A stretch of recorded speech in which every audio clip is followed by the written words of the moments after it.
US Secretary of State Antony Blinken has urged Turkey to immediately finalize Sweden's accession to NATO, saying the Nordic country had already taken significant steps to address Ankara's objections to its membership. Blinken also rejected the suggestion that Turkey's approval of Sweden's NATO bid was linked to the sale of F-16 fighter jets to Ankara, even though he alluded to a link between the two. Blinken said that Washington was going to continue to work to complete Sweden's accession in time for a mid-July NATO summit that will bring together the heads of state of the alliance.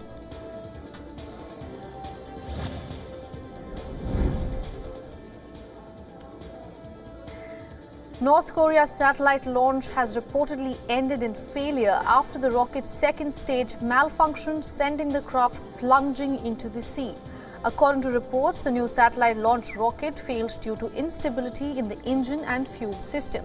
The launch was the country's sixth satellite launch attempt and the first since 2016.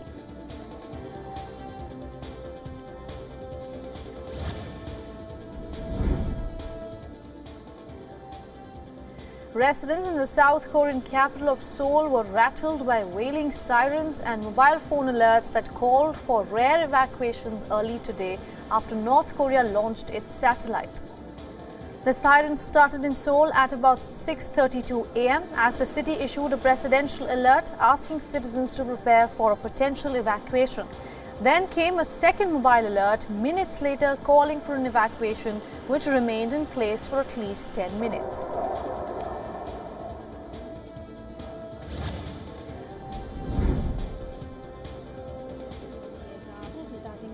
The acting Director General of the Intelligence Bureau of the Joint Staff Department of China's Central Military Commission, Major General Yang, met the Myanmar junta's number 2 official, WION, for talks on cooperation between the two armies. Now, this is the first publicly reported visit by a military official from China, a major ally and arms supplier of the junta since the 2021 coup.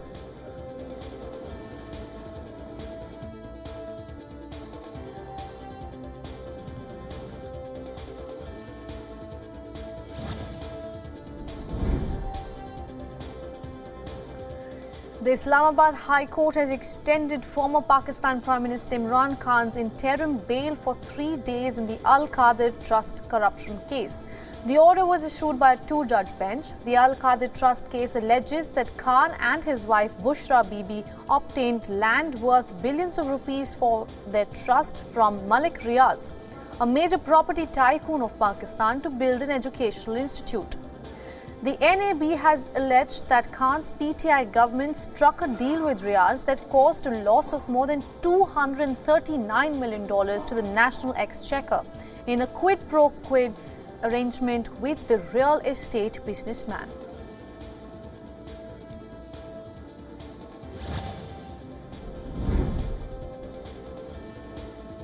Russian-installed authorities of the partially occupied Luhansk region have accused the Ukrainian armed forces of shelling the village of Kapati, killing about 5 people and wounding 19 more.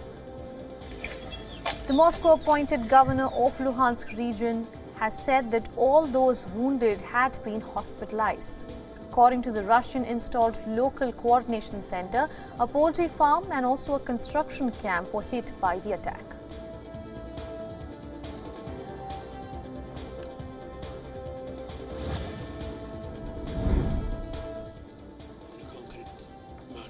The African Union's Peace and Security Council met at the headquarters in Addis Ababa to discuss the next steps regarding the situation in Sudan. They discussed the implementation of the African Union's roadmap for the resolution of the conflict.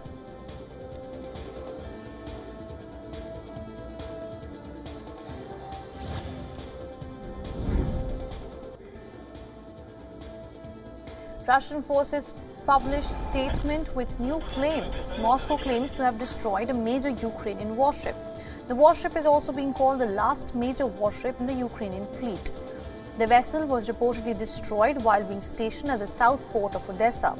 A high-precision strike by the Russian Air Force was carried out that claims to have destroyed the ship. The statement came out in Russian Army's daily briefing.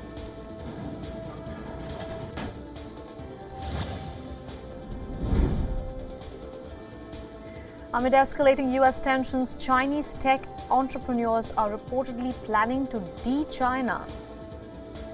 With Washington imposing sanctions on Chinese tech giants like Huawei, the US trade tensions are getting worse. Some mainland Chinese tech business owners say that they need to go a step further and gain permanent residency or citizenship to avoid curbs on bases against Chinese companies.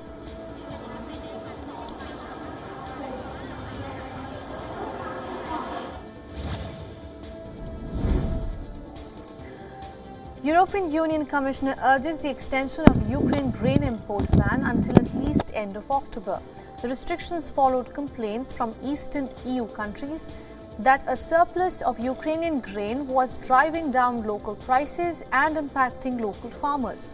The restrictions have also caused a rift among European Union members, and EU has allowed Bulgaria, Hungary, Poland, Romania and Slovakia to block the import of grain from Ukraine.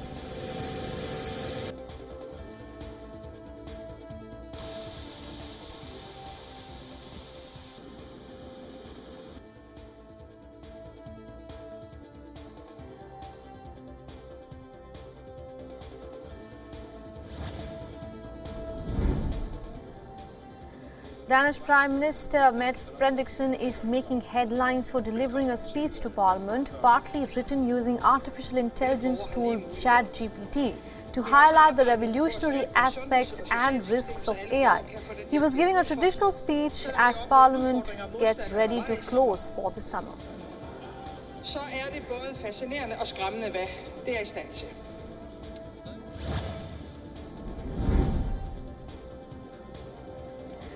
Dozens of Kosovan Serb protesters gathered in front of the WION's municipal building to demand the removal of the elected mayor, an ethnic Albanian, from office.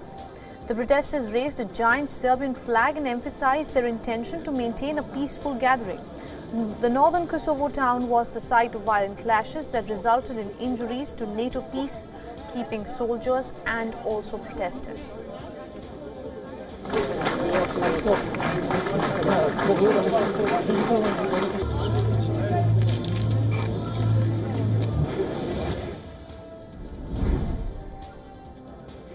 French President Emmanuel Macron has arrived at the 18th GlobeTech Forum in Bratislava in Slovakia.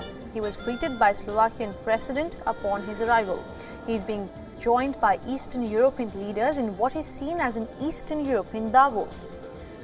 Emmanuel Macron is expected to stress on the role of France in unlocking the supply of battle tanks to Ukraine during his speech in Slovakia.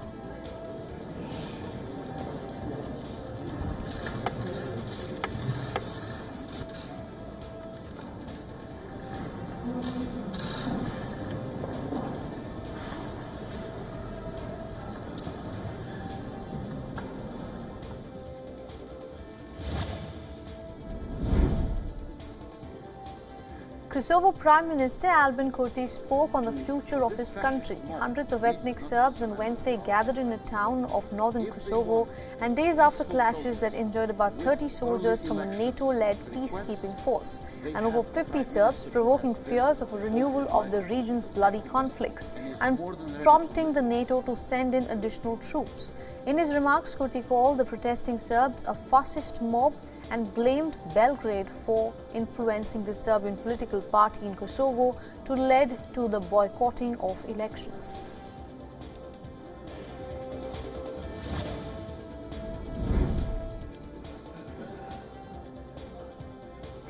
The US authorities have said that a Chinese fighter jet carried out an unnecessarily aggressive maneuver near a US military plane over the South China Sea in international airspace. The US Defense Department released a video that showed a fighter jet passing a front of the US plane's nose and the cockpit of the RC-135 shaking in the turbulence. In a statement, the United States military command responsible for the Indo-Pacific said that the Chinese J-16 aircraft carried out the maneuver last week and forced the US RC-135 plane to fly through its wake turbulence.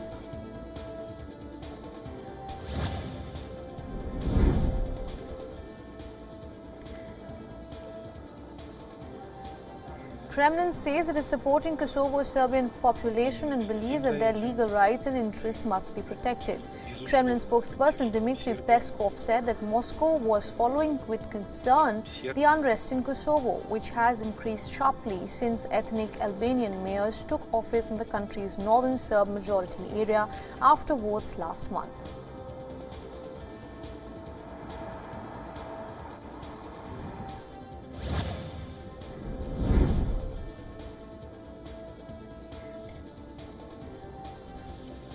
Tobacco farming is on the rise in Africa despite a growing number of people facing acute food insecurity. According to reports from World Health Organization, there has been nearly 20% increase in tobacco farming in land across Africa since 2005.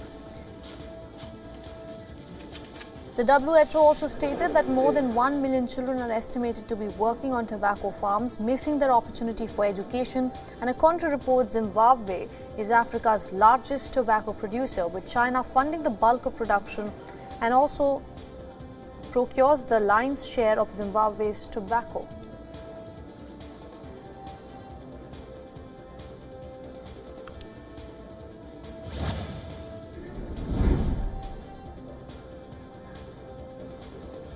Large waves lash the eastern coast of Taiwan as Typhoon Mawar passes by the island towards southern Japan.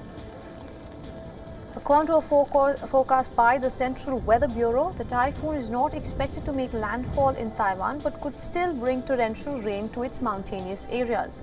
The island's fishing fleet are seeking shelter at fishing ports after the Weather Bureau issued a sea warning for the slow-moving typhoon. The typhoon has reported to be packing maximum sustained winds of 155 kilometers per hour.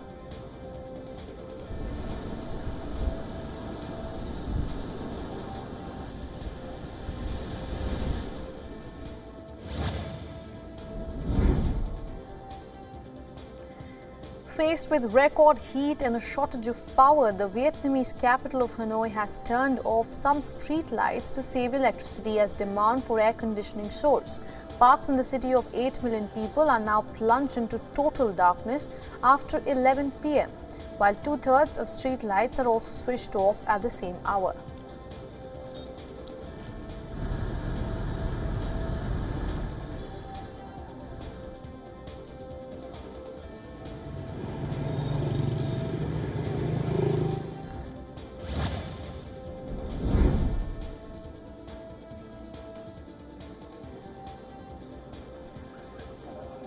Sewage is polluting the crown jewel of England's Lake District.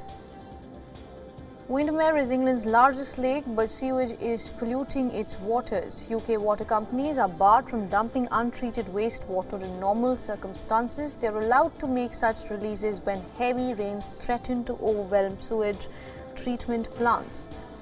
Environmental groups argue that some companies exploit this exception to save money and avoid upgrading their systems. Meanwhile, the UK government says that although the amount of sewage is unacceptable, the lake's waters are safe for swimming.